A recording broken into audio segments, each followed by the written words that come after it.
Hello बच्चों, let's read the question. The question is assertion reason type question. In each of the following questions, a statement of assertion is given by the corresponding statement of reason. Of the statements, mark the correct answer. So यहाँ पे question assertion दिया हुआ है और उसका reason बताया है और according to the assertion reason we have to choose the options out of these four. Okay, इन चार में से एक ऑप्शन चुनना है. Both assertion reason are true and the reason is correct explanation of the assertion. तो अगर assertion और reason दोनों true हैं और जो reason दिया गया है उसकी correct explanation होगी तो ऑप्शन ए हमें आंसर बताना है. ऑप्शन बी हम उस सूरत में बताएंगे जब both assertion reason are true but reason is not the correct explanation. Okay, and the option C is assertion is true but reason is false, and fourth is assertion is false but reason is true. Okay, so ये चार option है, इनमें से हमें बताना है. तो assertion is given here and the reason is also given. Let's see what the assertion is.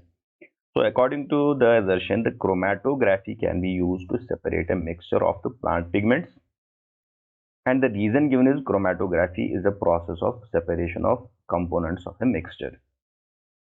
तो गाइस पूछा ही गया है, assertion ये दी गई है कि chromatography जो है उसको हम यूज कर सकते हैं एक separation of mixture of plant pigments. Okay, plant pigments के मिक्सचर के सेपरेशन के लिए हम इसको यूज कर सकते हैं. ठीक है, और इसका रीजन ये बताया गया है कि क्रोमेटोग्राफी जो है एक ऐसा प्रोसेस है जिसमें कंपोनेंट्स एक मिक्सचर के कंपोनेंट्स को हम सेपरेट कर सकते हैं. So let's see the key concept है. सो बच्चों, जो की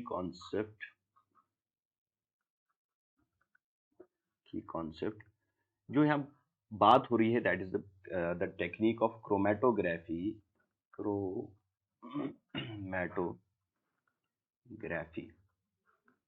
तो बच्चों, क्रोमेटोग्राफी की बेस पे जो सेपरेशन होता है कंपोनेंट्स का, इसमें बेसिकली क्या होता है, जो यहाँ पे प्रिंसिपल काम करता है, इसमें हमारे पास दो फेजेस होते हैं. एक फेज को हम कहते हैं that is the solid stationery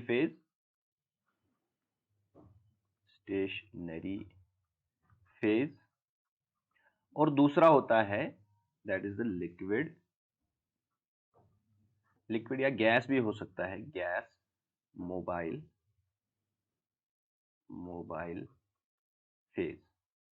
ठीक है, क्योंकि we have different chromatography technique जो है कोई एक टेक्निक नहीं है, बल्कि यहाँ एक ग्रुप ऑफ टेक्निक्स है. तो हर एक टेक्निक में एक अलग अलग तरह का हम मोबाइल फेज को डिफर करते हैं और सेटअप अलग अलग होता है. तो लेकिन बेसिक प्रिंसिपल जो है सेम है, that is we have stationary phase और एक मोबाइल फेज होता है. और यहाँ जो प्रिंसिपल काम करता है, दैट इज जो यहाँ पे प्रिंसिपल काम करता है उसे हम डिफरेंशियल एफिनिटी कहते हैं. That is differential affinity.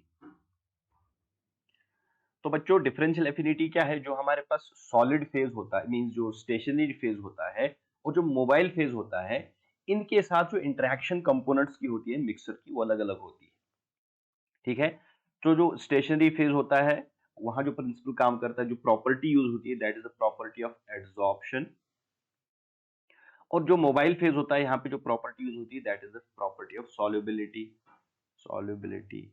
तो कंपोनेंट्स की अलग अलग एक्सटेंट की सॉलिबिलिटी और अलग अलग एक्सटेंट की जो सॉलिबिलिटी होती है मोबाइल फेज में, और अलग उनकी जो है एफिनिटी होती है टुवर्ड्स द स्टेशनरी फेज. ठीक है, एड्सॉर्प्शन का अलग अलग लेवल होता है. So this difference in the solubility and adsorption जो क्रोमेटोग्राफी टेक्निक में हम यूज करते हैं, यहां से सेपरेशन होता है कंपोनेंट्स का. ठीक है, तो जिसकी जितनी एड्सॉर्प्शन ज्यादा होगी विद द स्टेशनरी फेज, वो कम मूव करेगा ऑन द स्टेशनरी फेज. ठीक है, उसकी जो मोशन होगी, मूवमेंट होगी on stationary phase, that will be slow. और जो सॉलिबिलिटी, जो ज्यादा सॉल्युबल कंपोनेंट होगा मोबाइल फेज में, वो ज्यादा रन करेगा over the stationary phase. So this differential affinity की जो प्रिंसिपल यहाँ काम करता है, इसकी बेस पे कंपोनेंट्स सेपरेट होते हैं. फॉर एग्जांपल, एक सिंपल क्रोमेटोग्राफिक टेक्निक अगर हम बात करें, जिसमें हम it is called as the paper chromatography. ठीक है, इस तरह की हम paper chromatography, this is the filter paper, यहाँ पे जो एज स्टेशनरी फेज काम करता है, और ये बीकर में हमने लिया है, इसमें हम सॉल्वेंट ऐड करते हैं। तो सॉल्वेंट हम किसी भी तरह का ऐड करें, चाहे वाटर लें या कोई और ऑर्गेनिक सॉल्वेंट लें, डिपेंडिंग अपॉन द कंपोनेंट की जिन तरह की हमें सेपरेशन करनी है। तो this becomes the mobile phase, this is the mobile phase, और यहाँ पे जो पेपर है this is the stationary phase. ठीक है, तो कंपोनेंट को हम जब इस पे जो सैंपल लेते हैं, तो यहाँ से क्या होता है, ये रन होता है सॉल्वेंट ओवर दिस पेपर और दिस स्टेशनरी फेज। तो अगर इनमें अलग अलग कंपोनेंट्स जो होते हैं उनकी एफिनिटी होगी, अगर सॉलिबिलिटी ज्यादा है तो राइज होंगे विद सॉल्वेंट, क्योंकि सॉल्वेंट ऊपर की तरफ राइज होता है कैपिलरी रिएक्शन से, तो वो डिसॉल्व होके सॉल्युबल होके इसके साथ ऊपर चले जाते हैं।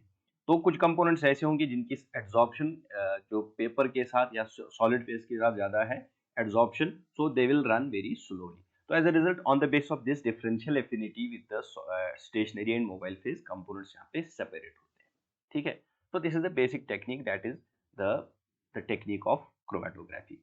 तो अब एजर्शन बताया गया है कि chromatography can be used to separate a mixture of plant pigments. Yes, ये हम किसी भी तरह का मिक्सचर क्रोमेटोग्राफिक टेक्निक से सेपरेट कर सकते हैं। This is assertion is correct. Reason बताया कि रीजन है कि क्रोमेटोग्राफी एक ऐसा प्रोसेस है जिससे कंपोनेंट्स ऑफ मिक्स को सेपरेट किया जा सकता है। Yes, this is also correct. और जो रीजन है that is the explanation, correct explanation of assertion.